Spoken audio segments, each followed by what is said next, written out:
Hey there, ladies and gentlemen, it's me, Dr. Donna. Welcome to week 47 of 11. Last week I read The Art of War. Here's what I have for you. My only takeaway, as I have read this book so many times, is that the art of war works in life and in business or your profession. Using these strategies will help you become a master. Use them because they work. It is by far my favorite book of all times ever, and that means it's even more of a favorite than my own book, because there was a point when I couldn't read the book and I couldn't understand it, and now I do, and I understand its value and its meaning, and so it works. It works, so use everything in it, and you will find yourself being a master at everything that you do. Now, what is the neuroscience behind it? As I was reading the book, I thought about it, and I really said I wanted to say something different. How am I going to connect this to neuroscience? And it is this. You need a strong prefrontal cortex and emotional regulation to implement anything in the art of war.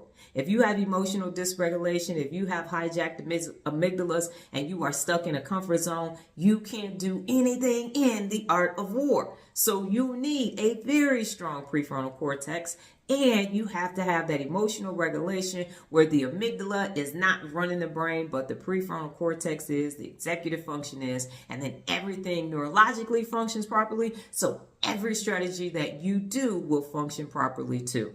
Now, here are some of the real leader principles that are inside of the book. Be technically competent, lead by example, inspect what you expect, listen, handle conflict when it occurs, leverage experts, failure is not an option, quitters never win, challenge yourself, be forward thinking, delegate, be the best, eliminate distractions, and finish what you start. As always, this is one of my favorite books. It did not disappoint. It never disappoints. I love this book, and I know that when you read it, you will begin to love it and appreciate all of the expertise and all of the information that is in it. And for this part, I'll leave you with this Dr. Donna quote. Don't do anything without a why or a strategy.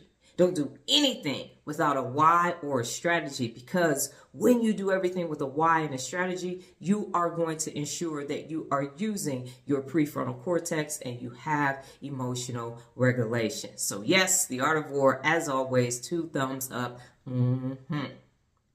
Last week's meditation, as I'm continuously making changes, is I'm understanding more that I am talking to everyday people. I am the everyday leader for everyday life. That's what Real Leaders Wear Pink is about. And it is addressing the things that are in your way that stop you from winning the day. And neurologically, what can you do to set yourself up for success every single day? It is everyday leadership for everyday life. And the thing about it is you use your brain and your working memory every single day. So you need to ensure that everything is functioning properly. And when you get to emotional regulation, that's where the magic happens. That's where the excellence takes place. And that's where you can access your best day in and day out. And so now I get it. It's everyday leadership for everyday life. This week's book, Married to the Brand. Well, that's my time, ladies and gentlemen. But before I get out of here, just remember the journey of 11. A time for meditation to a path of manifestation. Adios.